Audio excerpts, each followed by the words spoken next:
Hello, this is Donald Trump from Mr. Cohn. Thank you so much. Donald who? 1, 2, 3, 4! Avec The Apprentice, le réalisateur irano-danois Ali Abbasi nous propose un biopic de Donald Trump, vraiment impressionnant.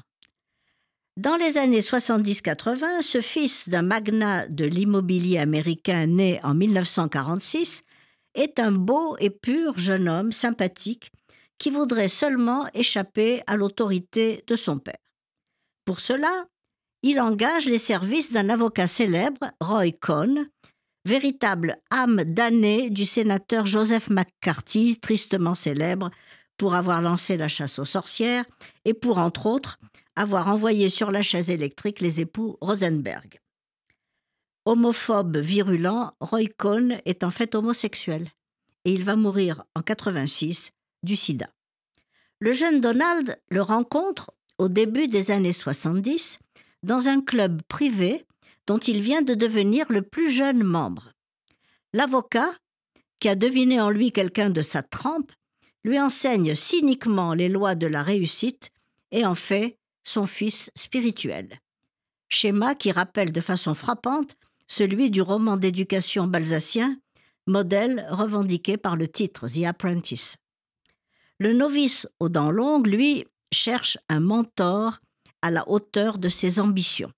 Roy Cohn va devenir le conseiller juridique de Donald Trump de 1975 à sa mort en 1986. Le cinéaste Ali Abbasi brosse les portraits de deux personnages hors du commun, mais fait aussi le tableau d'une ville, New York, complètement gangrenée par la corruption.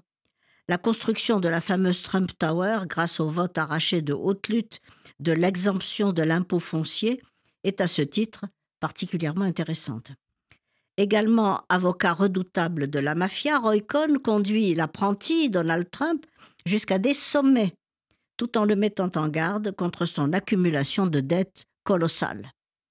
Le film, qui rappelle l'atmosphère des meilleurs Scorsese, s'arrête avant son ascension politique que nous connaissons tous. L'acteur Jeremy Strong incarne un Roy Cohn sans scrupules, prêt à tous les chantages pour arriver à ses fins. La fortune, pas encore le pouvoir.